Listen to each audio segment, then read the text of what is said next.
से ज़्यादा ज़रूरी है एक अच्छा कंटेंट फोकस रखना है और आगे बढ़ते रहना है। तो आज की क्लास में हम आपसे पूछेंगे पिछली क्लास के 5 क्वेश्चन जो दर्शाएंगे कि आपका रिवीजन कितना अच्छा है।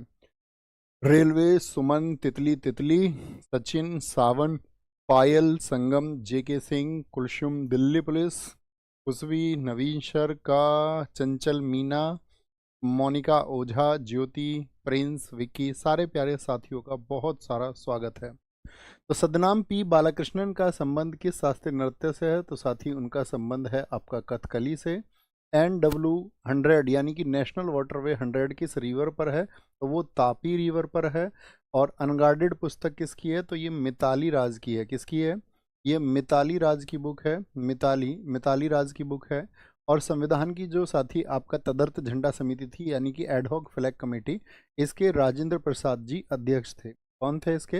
राजेंद्र प्रसाद इसके साथी आपका चेयरमैन थे। और तीसरा, अंगल मैसूर युद्ध किस संधि से समाप्त हुआ? तो मैं आपसे पूछूं अंग्रेजों और मैसूर के बीच में कितने युद्ध हुए थे? तो आप कहोगे भैया अंग्रेजों और मैसूर के युद्ध बीच में युद्ध हुए थे 1769 तक पहला युद्ध हुआ था। 1780 से 84 दूसरा आपका साथी मंगलौर ट्रीटी के बाद में खत्म हुआ था। तीसरा 1790 से 92, तो ये यहाँ पर तीसरा वॉर खत्म हुआ था जिसमें हुई थी श्रीरंगपट्टनम की संधि। कौन सी? श्रीरंगपट्टनम की संधि, जिसमें साथी टीपू को अपना क्या है आधा राज्य देना पड़ा था और साथ में 3 करोड़ रुपए देने पड़े थे। और चौथा हुआ था 1799 में, इसमें टीपू सुल्तान की डेथ हो गई। तीसरा किससे खत्म हुआ है? श्रीरंगपट्टनम, बहुत पूछा जाता है। और दूसरा किससे खत्म हुआ था? मैंगलोर ट्रीटी से आपका खत्म हुआ था, मैंगलोर संधि से, यानी कि इसको बोलते हैं ट्रीटी ऑफ मंगलौर कहा जाता है और बहुत इंपॉर्टेंट है। तो एक बार स्कोर बता दें। नवीन भैया का स्कोर 4 है, देवा का स्कोर 4 है, प्रतिभा यादव जी 5 पर हैं, खुशबू सिंह 5 पर हैं, आंचल 5 पर हैं, नीतू प्रजापति 5 पर हैं। बहुत स्वागत है सारे साथियों का। हम सब कर दीजिए, एकदम से तैयार हो जाइए। जिस स्थिति में है एकदम तन के बैठिए, लेट के कोई नहीं पढ़ेगा। बहुत सा ऐसे लेट के प्रैक्टिस सेट देखता रहता है ना। एकदम से तन के बैठ जाना है। कॉपी पेन आपके हाथ में होने चाहिए हमेशा। तो शुरू करते हैं और स्क्रीन को खुद से दूर रखें। मोहिनी अट्टम नृत्य के प्रदर्शन में उपयोग किया जाने वाला मुख्य ताल वाद्य यंत्र निम्नलिखित में से कौन सा है? कौन सा साथी परक्यूशन इंस्ट्रूमेंट है जो कि साथी आपका मोहिनी अट्टम में इस्तेमाल होता है? पहले बताइए मोहिनी अट्टम किस स्टेट में होता है? तो केरला में होता है और इसमें प्रयोग होता है आपका इडक्का का। इडक्का के साथ में इसमें किस किस का प्रयोग होता है?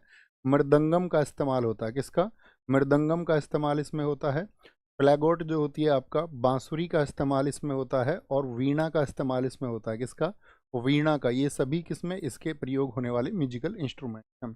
मोहिनीअट्टम की हम बात करते हैं साथी, कहाँ का है? केरला का है। मुझे बताओ, जो केरल में साड़ी पहनी जाती है, कौन से प्रकार का इसमें वस्त्र पहना जाता है? तो केरला में पहनी जाती है मोहिनीअट्टम में कसावू साड़ी। कौन सी साड़ी? कसावू साड़ी इसमें पहनी जाती है। कौन सी लैंग्वेज इसमें इस्तेमाल होती है?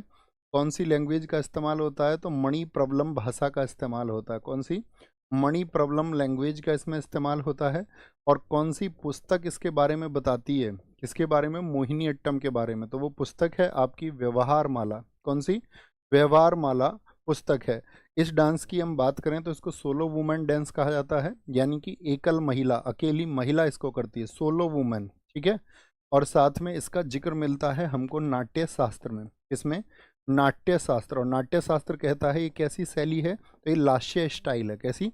लास्य स्टाइल इसको कहता है आपका कौन? नाट्य शास्त्र। अब मुझे बताएंगे कि नाट्य शास्त्र को किसने लिखा है? बहुत इंपॉर्टेंट पूछा जाता है। पंचम वेद भी इसको कहा जाता है। तो नाट्य शास्त्र को किसने लिखा है? तो भरत मुनि ने लिखा है। किसने? भरत मुनि ने। भरत मुनि ने। भरत मुनि ने इसको लिखा है। अब हम पूछेंगे, मुझे बताएंगे कि जो मोहिनी अट्टम है वो कौन से भगवान जी को समर्पित है? तो मोहिनी, मोहिनी का इसमें मतलब होता है सुंदर स्त्री। तो कौन से भगवान जी ने सुंदर स्त्री का रूप धारण करके भस्मासुर का वध किया था? बताओ। तो मोहिनी इसमें होता है कि एक आपका प्रिटी वुमेन को कहा जाता है, सुंदर स्त्री को कहा जाता है इसमें मोहिनी।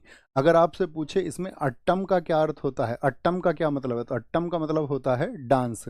तो ये क्या हो गया? ये रूप धारण किया था भगवान विष्णु ने। कौन थे? गॉड विष्णु। भगवान विष्णु का जो साथी आपका फीमेल इनकारनेशन है, यानी कि उनका जो स्त्री अवतार है, क्या बोलेंगे? उनका जो स्त्री रूप था उसको कहा जाता है। इसीलिए वो एक जादूगर का, जादू का काम उसने किया था डांस ने, तो इसको बोलते हैं जादूगरनी का नृत्य, यानी कि dance of sorceresses. Dance of sorceresses, जादूगरनी का नृत्य किसको कहा जाता है? तो आप कहेंगे भैया मोहिनी अट्टम को कहा जाता है। मुझे बताओ, मोहिनी अट्टम डांस को परफॉर्म करते टाइम कौन से फ्लावर्स को धारण किया जाता है, कौन से फ्लावर्स लगाए जाते हैं? तो आप कहेंगे भैया जास्मीन फ्लावर्स अर्थात चमेली के फूलों का इस्तेमाल होता है। किसका होता है? चमेली के फूल का इस्तेमाल होता है। चमेली के फूल इसमें इस्तेमाल होते हैं, यानी कि जास्मीन फ्लावर्स का इसमें यूज होता है। अब हम आपसे पूछेंगे, मुझे बताओ, कुछ क्वेश्चन पूछ लेते हैं आपसे कि आपका मोहिनी अट्टम में मास्टर डिग्री हासिल करने वाली महिला कौन है? क्या बोलेंगे? पहला क्वेश्चन है हमारा, मोहिनी अट्टम में मास्टर किसने किया है? मोहिनी अट्टम में master degree in Mohini Attam, तो ये किसको मिली है? तो डॉक्टर सुनंदा नायर को मिली है। किसको? डॉक्टर सुनंदा नायर हैं। डॉक्टर सुनंदा नायर हैं। अब बताएंगे, who is the mother of Mohiniyattam? Mohiniyattam, who is the mother of Mohiniyattam? Mohiniyattam की जननी किसको कहा जाता है? मदर ऑफ मोहिनी अट्टम किसको कहा जाता है? तो मोहिनी अट्टम की जो जननी है वो है साथी आपका, क्या बोलेंगे, के कल्याणी कुट्टी अम्मा। के कल्याणी कुट्टी अम्मा को कहा जाता है। के कल्याणी कुट्टी अम्मा को कहा जाता है, अम्मा को कहा जाता है। एक याद रखना है नाम आपको, पल्लवी कृष्णन का। किसका? पल्लवी कृष्णन। कब चर्चित हुई थी पल्लवी कृष्णन? जब इनको मिला था संगीत नाटक अकादमी 2023। और एक नाम याद रख लेना, अक्षरा एम दास। क्या? अक्षरा एम दास को याद रखना है। और अक्षरा एम दास जो है साथी, उनको मिला था बिस्मिल्लाह खान युवा पुरस्कार 2022। कितने साथी बता सकते हैं मोहिनी अट्टम के कितने रूप हैं? मोहिनी अट्टम के कितने रूप हैं? तो आंसर आना चाहिए, मोहिनी अट्टम के भैया 3 रूप होते हैं। कौन से 3 रूप?